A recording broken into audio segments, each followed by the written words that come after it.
So can it be harmful? Some people make unsupported claims that toilet training prior to 18 months is harmful, causing psychological and physiological damage later down the lines.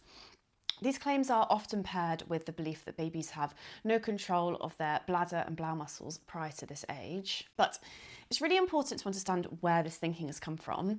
This damaging status quo is the aftermath from the early 20th century, where there was a growing influence of science and psychology that was just reshaping parenting.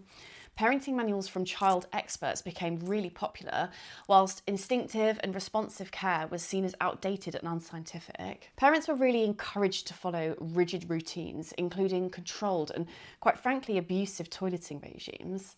To give you an idea, just take a look at this US government published manual, where they state that through training and regularity of feeding, sleeping, and elimination, the tiny baby will receive his first lessons in character building. Almost any baby can be so trained that there are no more soiled diapers to wash after he is 6 to 8 months old. To begin the training, the mother should notice at what time the baby soils his diaper.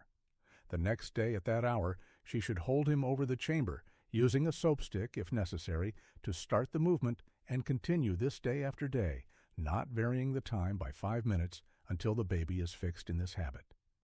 However, we really need to separate the coercive methods from which the age at which toileting began. It wasn't early toileting that caused the harm, it was the force and the pressure that was imposed on babies. It is so important that we always respect our babies and never use punishment or pressure. This period of time caused the pendulum to swing in the opposite direction, where paediatricians attempted to correct these awful practices. And so the concept of waiting for child readiness was born. When it was first introduced, the influential paediatrician Dr. Brazelton suggested that readiness occurred from 18 months. Don't rush your toddler into toilet training or let anyone else tell you it's time. It's got to be his choice. Finally, a bigger diaper for growing toddlers.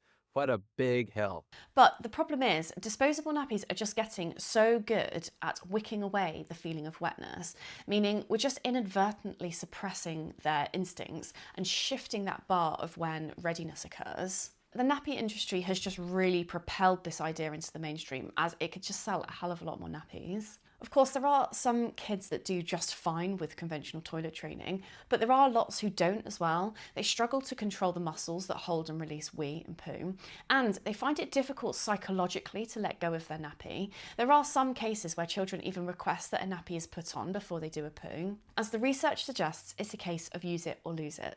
The studies have shown that control of the bladder and sphincter muscles are linked to the age at which potty learning occurs, not to an arbitrary age. If you don't acknowledge or use the muscles associated with weeing and pooing, then conscious control is hard to achieve. Another study found that starting potty training over the age of 2 was linked to more bladder control problems later on versus starting between 15 and 24 months. And other studies have found that regular potty use from infancy helps protect bladder health and strengthens these muscles. As well as this, Eric, the Children's Bowel and Bladder Charity and the Institute of Health Visiting now advises parents to introduce the potty well before waiting for those crucial signs of readiness.